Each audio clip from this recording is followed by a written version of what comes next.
It's a banner day here at the show. Well, one thing we've got is a great little 8-bit chess program for small 8-bit computers. We're going to take a look at that. And we've got a brand new thing right here. A cast-off iPhone 6 that is going to be our new camera.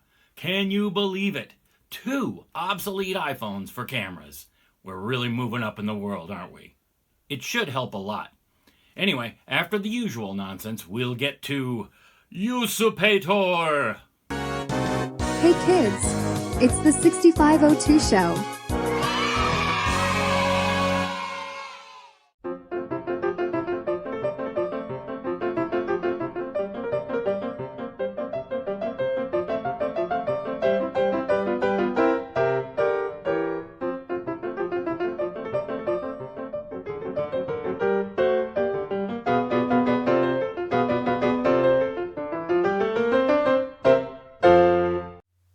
There weren't a lot of options to play chess back in the late 70s if you had a microcomputer. But this is one of those options, Usurpator, by Harm Geert Muller. And along with the 6800 version, with its 6502 cousin, Usurpator 2, it was published in 1983 by Wolfkamp in Amsterdam. Although the source code notes a 1980 date for Usurpator 1. And the author, Muller, is a physicist and a noted chess and gaming enthusiast who is still active today. This is the only picture I could find of Muller, and it was taken in 2017 at the 20th Computer Olympiad. And here he is showing his medal with Katsuki Oto in the shogi category. Muller's program Shokidoki took the gold medal that year. I'm mainly interested in the 6800 version right now. Rather than type in 17 pages of source code by hand, I had my usual electronic secretary do it for me. It OCR'd, stripped out the line numbers and the data bytes, and translated the comments from Dutch to English. Hello, boss. Here is the code you wanted. But my electronic secretary, being a limited and fallible machine, made a few mistakes, and I had to spend a little bit of time cleaning up the code. But within about an hour, I had a compilable source code file, and that sure beat spending many hours typing in source code off an old PDF. Next up was creating a little I/O patch so that I could actually play the game on my machine. Here we have a look at the original code. And as you can see, there was a PIA here at 9,000 and some LEDs apparently on his board. I imagine that's 7-segment stuff, but that would have to be changed. And not too hard, but luckily someone else had done the work for me. Roberto Sanchez Villa. And he came up with a little patch because he was using an emulator that runs the same monitor I do, SWATbug. So easy enough to grab. And he just knocked out the 7-segment display here, changed the query pointer or prompt, kind of cleaned up. I did notice he cleaned up these a little bit here. This is what the pieces will look like. And the only thing I did at that point was add a starting address for the Go command where my crazy version of SWATbug's stack happens to be. And after I played it for a bit, I decided, I wanted the board to look a little nicer. So down here, I added an extra space for readability right there. And I wanted to also change the way that the board was, how it was initially set up. So I added this subroutine and knocked out a pile of stuff here and just dumped that into the middle of the code. You can take Harm's original code, apply this patch over the top of it, and this is going to work great in any machine that runs SWATbug. Let me say that I'm not very good at chess. I last regularly played when I was in the 7th grade.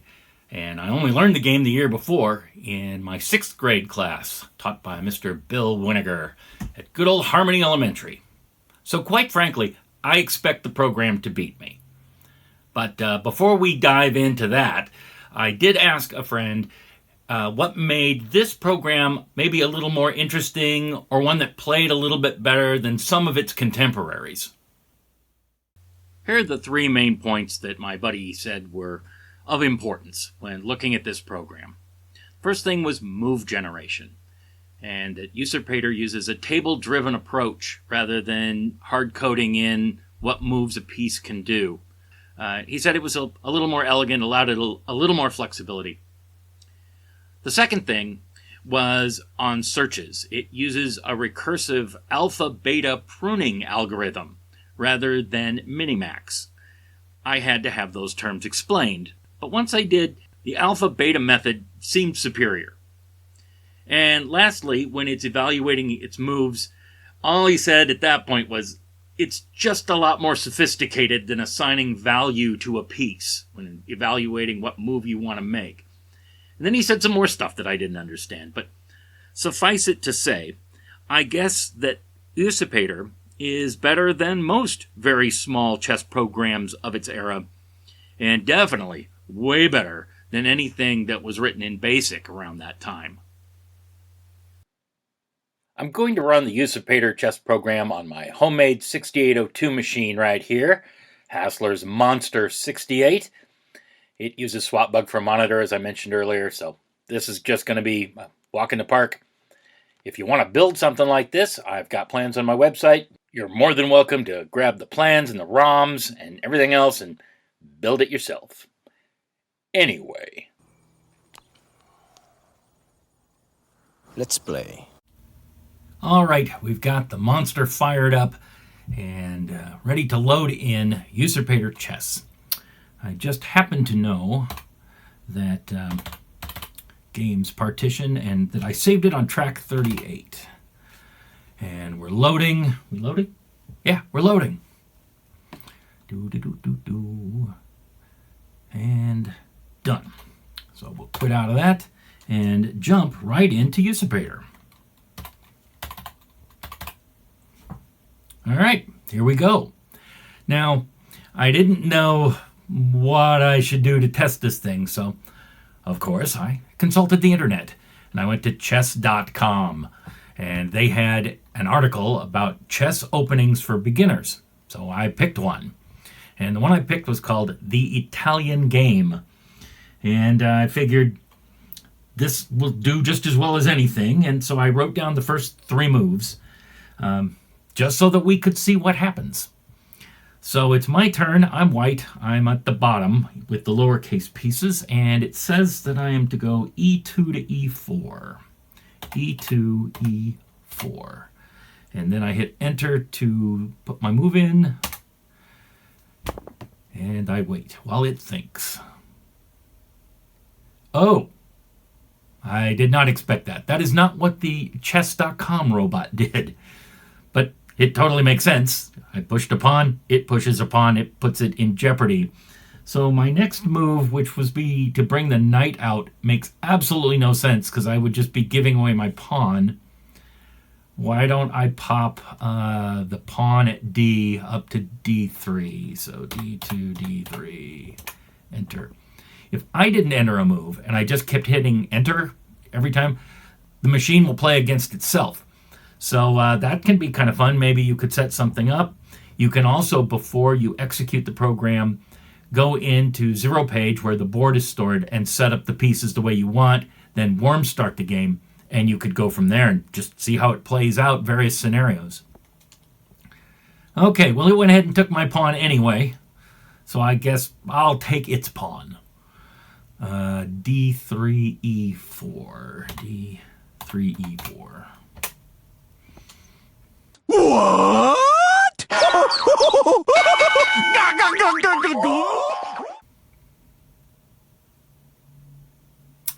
It's thinking. And I'm thinking maybe I can get back to this Italian game opening once I clear up this mess. All right, what did it do? It went from D8 to D1. D8 to D1. Oh, well, of course it did, because I'm an idiot and I left my queen open. Like I said, I'm not very good at this game. Well, there you go. Now, I haven't played the 6502 version, which is called Usurpator 2, but it looks like that version is significantly improved.